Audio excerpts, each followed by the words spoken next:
आठवीं प्राण की क्रिया को हमने नाम दिया प्रणव प्राणायाम। भस्त्रिका, कपालभाति, बाह्य, उज्जयी, अनुलोम विलोम, भ्रामरी, उद्गीत के बाद सिद्धासन, पद्मासन, सुखासन, किसी भी ध्यानात्मक आसन में सीधे बैठ जाते हैं। दोनों हाथ ध्यान मुद्रा में होते हैं, मेरुदंड सीधा होता, आंखें बंद होती हैं और बाहर से जो मंद मंद श्वास भीतर जा रहा है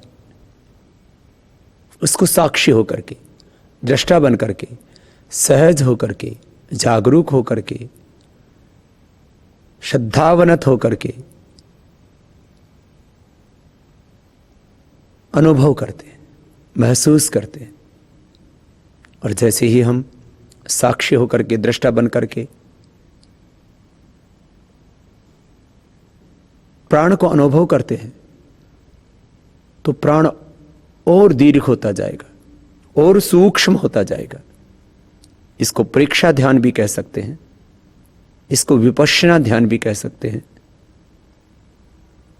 ये प्राण योग है, यह प्राण विद्या है, यह ब्रह्म विद्या है। और इस प्राण में ब्रह्मांड की सारी शक्तियां सन्निहित है। प्राण ही ब्रह्म है। प्राण ही माता, प्राण ही पिता, प्राण ही भ्राता, प्राण ही सखा, प्राण वसु, प्राण रुद्र, प्राण आदित्य, प्राणाय नमो यस्य सर्वम इदम वशे। प्राण से ही ये पिंड और ब्रह्मांड है। लंबा गहरा श्वास अपने आप जाता है अंदर जब साक्षी होकर देखते हैं।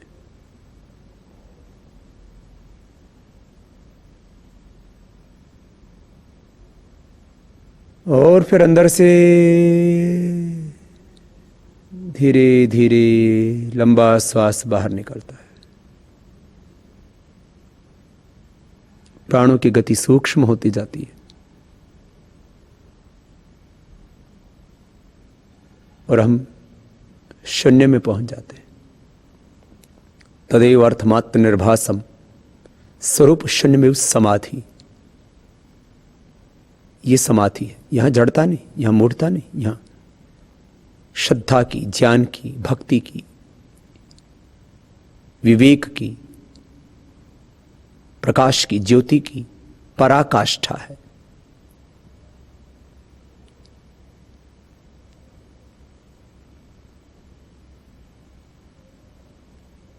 संपूर्ण ब्रह्मांड के प्रति, ब्रह्म के प्रति कृतज्ञता का भाव हृदय में,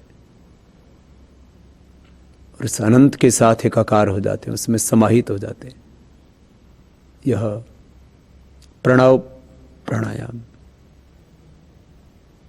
प्राण साधना, यह प्राण विद्या, ब्रह्म विद्या, विपश्यना, प्रेक्षा ध्यान। 5 मिनट, 10 मिनट, जितना समय हो उतने वक्त जब ऐसे ये प्राण साधना करते हैं तो सेल्फ हीलिंग, सेल्फ राइजेशन अपने आप होने लगता है। कोई इसको शिव योग कहता है, कोई इसको कुंडलिनी योग कहता है, कोई इसको चक्र शोधन की साधना कहता है, कोई इसको प्राण विद्या कहता है, कोई इसको क्रिया योग कहता है। अनेक नामों से इसको जाना जाता है।